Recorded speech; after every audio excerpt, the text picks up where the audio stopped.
You know the story. You know the yellow brick road. But what if that road wasn't just something you watched on a screen, but something you could almost feel? Well, that's the whole idea behind the new Wizard of Oz experience, happening in, of all places, the Las Vegas Sphere.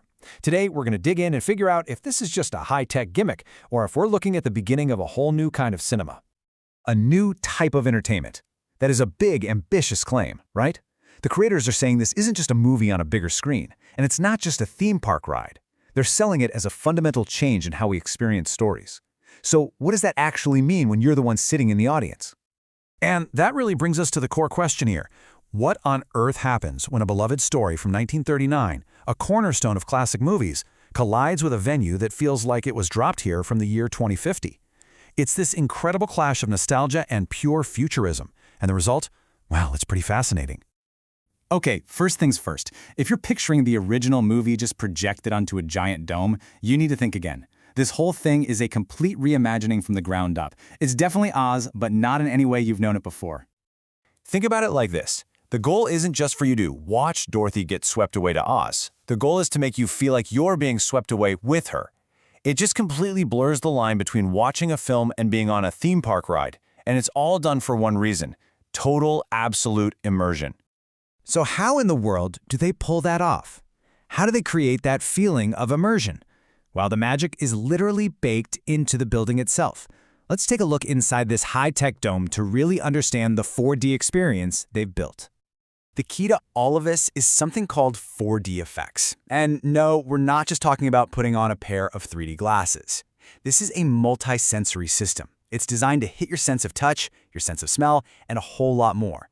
It syncs up all these physical sensations with what you're seeing on that massive screen to basically trick your brain into thinking you're really there. And this is where it gets really cool and tangible. Imagine this. As the tornado touches down in Kansas, you actually feel wind whipping through the theater. Your seat literally vibrates and rumbles when the Cowardly Lion lets out a roar. And get this, when Dorothy and the crew enter that famous poppy field, you can actually smell the flowers.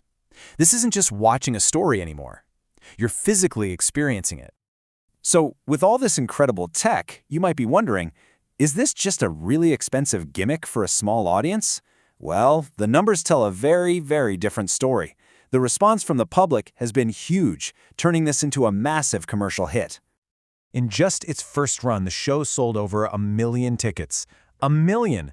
Let that sink in. That's a staggering number, and it proves this is way more than just an experiment. It shows there's a real hunger for these kinds of new, immersive experiences. This table really breaks down the shift perfectly. Classic cinema makes you an observer. You're watching and listening from a distance. But the Sphere experience, it wants to make you a participant. By adding things like touch and smell, it pulls you right out of your seat and throws you into the story. Your actual role as an audience member has changed. But of course, no show is perfect. Even with all the incredible technology and the huge success, there are a few, let's call them cracks in the Emerald City. It's really important to look at the criticisms to get the whole picture. So you have this interesting balance. On one hand, you have these amazing triumphs. It's a massive hit, it's a truly immersive world. But on the other hand, some critics have pointed out a few issues. For instance, some of the visuals, which were created or touched up using AI, can sometimes look a little off, a little unnatural. And to make the show fit its runtime, parts of the original story had to be shortened or even cut out, which, didn't sit well with every fan of the classic. When you put it all together, the tech, the success, the critiques, it all leads us to the biggest question of them all. Is this just a one-of-a-kind spectacle, or are we actually getting a glimpse of the future of cinema itself? And ultimately, that's the debate right at the heart of this whole thing. Is this the evolution of going to the movies, the next big step? Or is it something else entirely, a super high-tech theme park ride that just happens to use a classic movie as its blueprint? The answer to that question might just define what entertainment looks like for the next generation. What do you think?